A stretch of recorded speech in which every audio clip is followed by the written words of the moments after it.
After 7 on to this now. Yesterday, the South African Revenue Service, SARS, released its preliminary revenue collection results for the 2024-2025 financial year.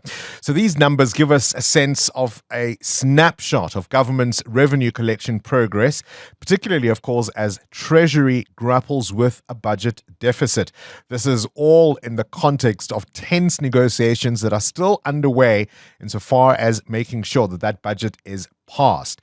But South Africa's debt burden and the struggle to collect revenue that outpaces expenditure remain significant challenges. Notably, in that budget speech, SARS received additional funding to enhance its tax collection capabilities. Let's take a closer look then at those results and what they mean for our economy. You're joined now, as I say, by Edward Kieswetter, the Commissioner of the South African Revenue Service. Always a pleasure to have you on the program. Good morning, Bongani. Hope you're well. I am indeed. I hope you are too. Let's start with the good news. You exceeded your targets. Well, these aren't targets, these are estimates, but yes, the revised estimate that the minister set for us was 1.846 trillion. And we're very pleased that through the concerted effort of the 13,000 people at SARS, we were able to deliver 1.855 trillion, which is almost 9 billion more than what was estimated. The tax to GDP ratio of 24.8% is a notable achievement. Just talk to us about the strategies you have employed to give us the kind of good news you expressed yesterday.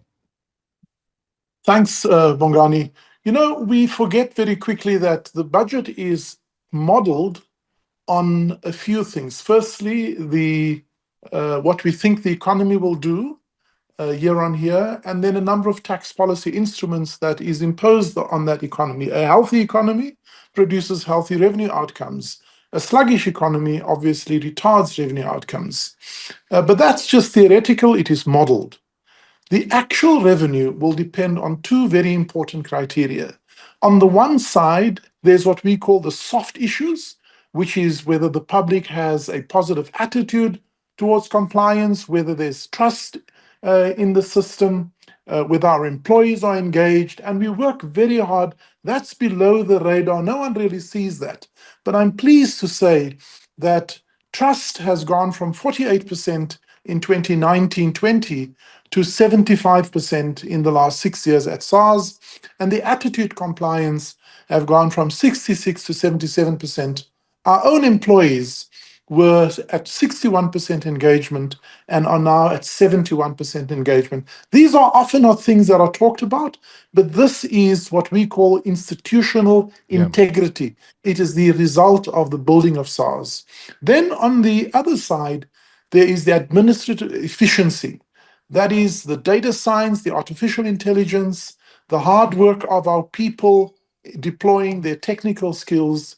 Collectively, we can say with great confidence that if those two spheres of measures have not improved, I would not be sitting here announcing the results. Just in terms of our compliance effort within the 1855 is an amount of 301 billion rand that comes just from compliance effort.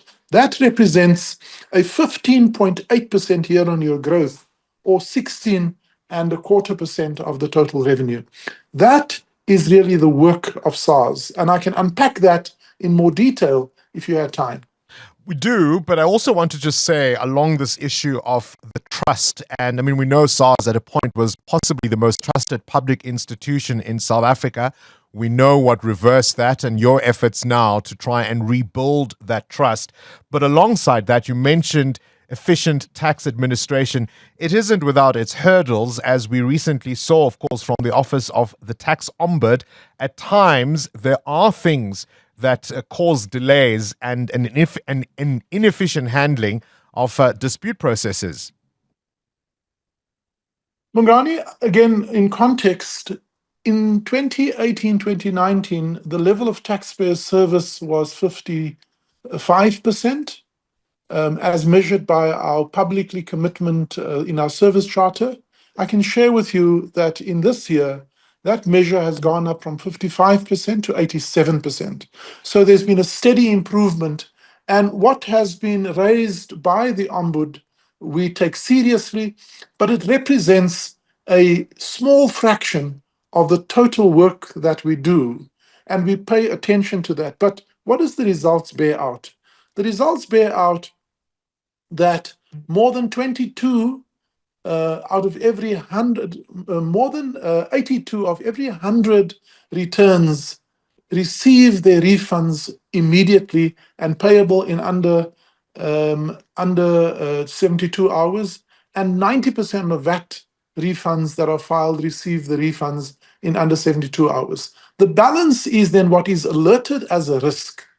SARS has 21 days to resolve those risks, and we can say 75% of those risks are generally resolved within the 21 days. It requires two things. One, capacity on our side to deal with it, and the other side, the cooperation of the taxpayer. And those two things always line up, which is why we say it is really the exception when a refund is withheld, but it is generally because we're trying to deal with a risk. And the fact that we have raised 103 billion rand from this body of work, which we call tax verifications, by resolving 1.7 million verification instances. The 103 billion rand result just undergirds the fact that this is important work to manage risk on the part of the fiscus. How are you dealing with the complexities of aggressive tax planning, as they may call it, sometimes euphemistically, or I suppose, if more directly expressed, at times tax evasion? And both of these are very important risks that we face every day. And I have to say, very often we are going, I say this, in jest, that we go to a gunfight armed only with a nail clipper, because large corporates and wealthy people have inordinate amounts of money that they can throw at these issues, and SARS has very limited resources. So we really rely on the diligence of our staff and increasingly the deployment of data science and AI to help us detect the risk early, but then that risk still has to be dealt with. Some of the restructuring of corporates has no other objective than to erode the tax base from South Africa to a lower tax jurisdiction. There are organizational reorganizations to reduce the tax burden that sails very close to the wind and creates a form over substance. But the greatest concern that I have, Bongani, is the proliferation of tax crime that is not only perpetrated by a single entity, a taxpayer or company, but by syndicates that are often cross-border. In this regard, we have, for example, earlier announced that we have been able to unwind a tobacco and gold syndicate. And just that action that took place over 3 years, because we had to wade through 60 terabytes of data in this case, has secured 10 billion rands worth of assessment and raised 4 billion additional revenue. We have begun to unwind that. And if I tell you, the players in this are not just professional criminals, they're often enabled by banks, by professional firms, audit firms, consulting firms, political operators, senior civil servants. You need a complex web that requires detailed analysis and takes time and resources to unwind. We think we are merely scratching the surface in that regard. Gosh, is there a better description of organized crime? There was some controversy before the original budget speech that was meant to be delivered in February, where you were quoted as saying that perhaps the focus ought to be more increasing SARS's ability to combat all of these threats, as you've just outlined, these risks rather, as you've just outlined, rather than a VAT or any other type of tax increase. Do you still stand by that? It's a general point that I've made consistently, Bongani, and yes, we stand by it because this is our conviction that when a Minister of Finance has to close the gap between expenditure and revenue, and in South Africa, this gap is continually staring us in the face, he or she has a few options. The first option is to reduce expenditure, and we know that we've not been successful at that. But also, in defense of that, is we have a huge social wage bill. 62% of our expenditure goes towards consumption expenditure, and this is important because if we're not creating jobs, how else would these families survive? So we understand that. But there are other areas of wastage and corruption that still has to be dealt with on the expenditure side. The second opportunity is to borrow more money. And we know that the minister has been disciplined in maintaining his strategy of fiscal consolidation so that we don't end up with debt that is unmanageable at the moment. 22 cents in every rand goes towards servicing debt costs. And this is not sustainable. The third would be to raise taxes. And the minister is very cautious when he considers an increase in tax. And they've been consistent maintaining this line. We are adding a fourth pillar to this, and this is administrative efficiencies. And we do not believe, it would be a lie if I said that just to sound as if I am in agreement with everyone else. We know that SARS is under-recovering and underperforming with all of the good performance, but against the potential, we have quoted a number of over 400 billion rands worth of debt. Even if we are able to recover a quarter of that, it is still 100 billion of additional income. We know that we have 107 billion of debt that is in dispute. If we could resolve 30% of that, it's over 30 billion. And then we have the theoretical tax gap, which by all studies says we have a tax gap of between 300 and 560 billion rand. If we were just 20% successful. And so when we quote these numbers, it's not as if we're pulling it out of thin air.